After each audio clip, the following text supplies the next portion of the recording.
সাধারণ মানুষের অন্তরের মাঝে কৃষকগণ, শ্রমিকগণ, দিনমজুরগণ, চাকরিজীবীগণ, পুলিশ প্রশাসন যত যাই বলেন সবার মনের মাঝে গেঁথে গেছে ভাই। এখানে জামাতি ইসলাম, এনসিপি এবং অন্য দল যতই চালবাজি করেন কোনো লাভ হবে না, কারণ আপনাদের উৎপাত চোপড়া মাছের মতো, এক জায়গায় লড়ে 10 জায়গায় মনে করেন যে মানে দেখা যায়, যার কারণে এনারা শুধু ফেসবুক, ইউটিউবেই কিন্তু উৎপাত করতেছে, কিন্তু আসলে ভোটের মাঠে কিন্তু তারা সেইভাবে উৎপাত করে পারতেছে না। আজকে দেখেন তারা মহিলাদেরকে ভুল বোঝাচ্ছে, বিভিন্নভাবে মানুষকে হয়রানি পেরেশানি করতেছে, মহিলাদের কাছ থেকে ভোটার আইডি কার্ড পর্যন্ত নিচ্ছে, ফটোকপি ভোট নিয়ে তারা কথা বলেন, এবং তারা বলতেছে যে ভোট দিলে বেচতে দেবি। আবার সেই চাল বাদ দিয়ে করছে যে একজন না আপনারা 20 জন মিলে আসেন, 100 জন মিলে আসেন, তাহলে জান্নাত পাওয়া যাবে। এরকম বহুত কার্যলাপে তারা জড়িত হয়ে গেছে। আর তারাই কিন্তু বলতেছে যে জামাতে ভোট দিলে আপনারা জান্নাতে যাবেন। এটাই কিন্তু তাদের বিভিন্ন প্রার্থী আমরা মোবাইলে, ফেসবুকে এবং টিভি চ্যানেলে দেখছি, আমি তো অতগুলোর নাম বলতে পারবো না।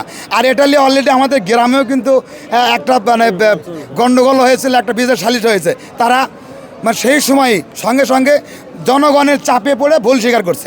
আজকে তারা সে আল্লাহর ওলিদের মাজার ভেঙে ফেলে দিচ্ছে। ভাই মাজারে যে গাঁজা খাচ্ছে সেটা তো জনগণের দোষ, তাকে শাসন করালে মাজার ভাঙা কী অপরাধ?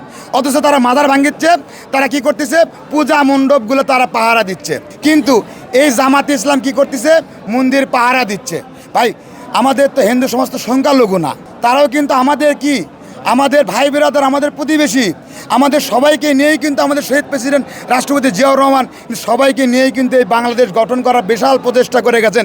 সারা বাংলাদেশকে ওনার মাধ্যমেই এই বিশ্বের দরবারে কিন্তু এই বাংলাদেশের নামটা ফুটে উঠছে, বলেন ঠিক কিনা?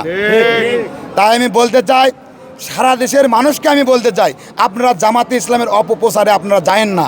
খাপলাগুলি মনে করেন যে এনসিপি মানে যোগ করেন, সাপলাগুলি ভোট দেওয়া লাগবে, তাহলে ভাই এই সমস্ত পাই তারা। কারণ দাড়ি পল্লাই বলে মানে একটা বলে আপনি ইসলামের মার্কা, তাহলে ইসলামের মার্কা তো দাড়ি পল্লাই, তো সাপলাগুলি কী হলো? কথা বলেন, সাপলাগুলি কী হলো? সাপলাগুলি মানে ভোট দিলে কেবি। আবার অলরেডি কিন্তু তাদের কিছু বক্তাও কথা বলেছেন, এখন তো ওয়াজ মাহফিলে গেলেই খালি জামাতের মানে ভোট চাই, ইসলামিক আলোচনা কিন্তু আর হয় না।